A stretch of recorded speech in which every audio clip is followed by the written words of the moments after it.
Diamond dose کو دیکھ کر اکثر لوگوں کو لگتا ہے کہ ان کی بریڈنگ نا بہت مشکل کام ہے، لیکن اصل میں کامیابی کا راز مہنگی چیزوں میں نہیں بلکہ کچھ بالکل سمپل اصولوں میں چھپا ہوا ہے۔ تو چلیے آج ہم مل کر انہی بنیادی اصولوں کو سمجھیں گے اور دیکھیں گے کہ یہ سفر کتنا آسان ہو سکتا ہے۔ تو سوال یہ ہے کہ آخر ڈائمنڈ ڈوز کی بریڈنگ اتنی کمپلیکیٹڈ لگتی کیوں ہے؟ کئی شوقین جوڑا لگاتے ہیں، بہترین سیٹ اپ بناتے ہیں، لیکن نتیجہ کچھ نہیں۔ اس کی وجہ اکثر کوئی بہت بڑی غلطی نہیں ہوتی، بلکہ وہ چھوٹی چھوٹی باتیں ہوتی ہیں جن پر ہماری نظر ہی نہیں جاتی۔ اور پتہ ہے اس پریشانی کا حل کیا ہے؟ حیران کن حد تک سادہ۔ کامیابی کا سارا راز سادگی، صبر اور صحیح معلومات میں ہے۔ یہ کوئی راکٹ سائنس نہیں ہے، بس کچھ آسان سے اصول ہیں جن پر اگر عمل کر لیا جائے تو یہ پورا پروسیس کنٹرول میں آ سکتا ہے۔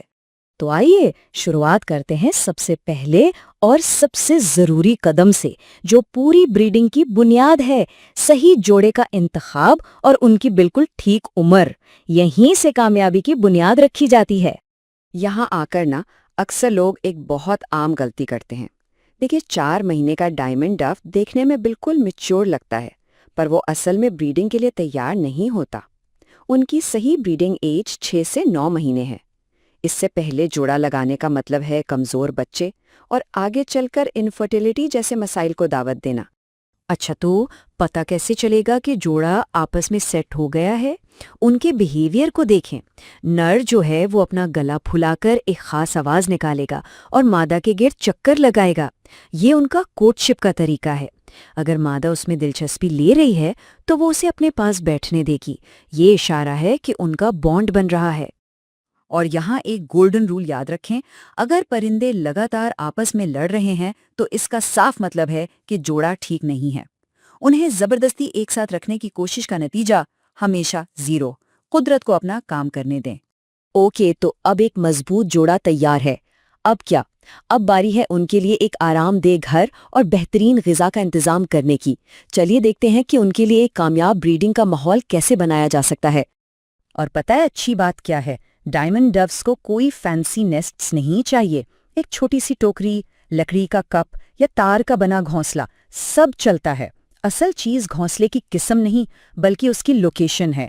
گھونسلہ ایسی جگہ ہونا چاہیے جہاں سکون ہو، بالکل بیجا مداخلت سے پاک۔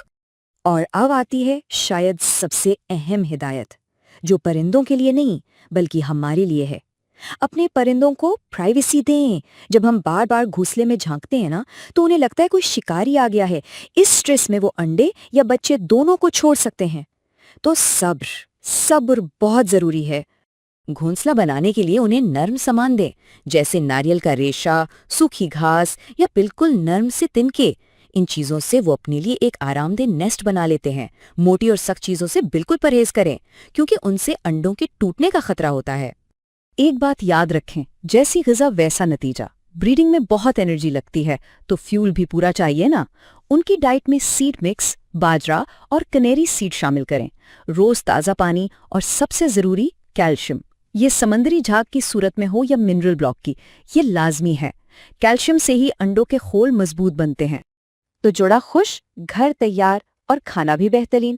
اب شروع ہوتا ہے اصل سفر، پہلے انڈے اور پھر انتظار کا مرحلہ۔ چلیے اب اس مرحلے کی پوری ٹائم لائن کو سمجھتے ہیں۔ تو دیکھیں سفر کچھ یوں چلتا ہے۔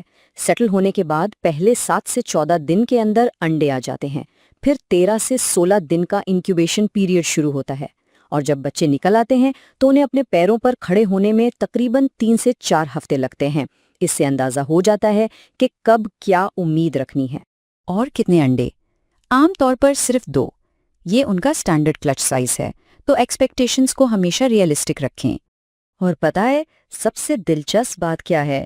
یہ پورا ٹیم ورک ہے۔ صرف مادہ نہیں، نر بھی برابر کی ذمہ داری اٹھاتا ہے اور مل کر انڈوں کو سینتے ہیں۔ یہ واقعی بہترین والدین ہوتے ہیں۔ چلیے اب آتے ہیں اس حصے پر جس کا سب کو بے صبری سے انتظار ہوتا ہے، نئے مہمانوں کی آمد، یعنی بچوں کا انڈوں سے نکلنا اور ان کی پرورش۔ اب بچے نکل آئے تو پہلا خیال آتا ہے انہیں کھلانا کیسے ہے؟ جواب ہے آپ نے کچھ نہیں کرنا۔ قدرت نے ایک زبردست انتظام کیا ہے جسے کہتے ہیں کراپ ملک۔ یہ ایک ہائی نیوٹریشن غذا ہے جو والدین خود بناتے ہیں اور بچوں کو کھلاتے ہیں۔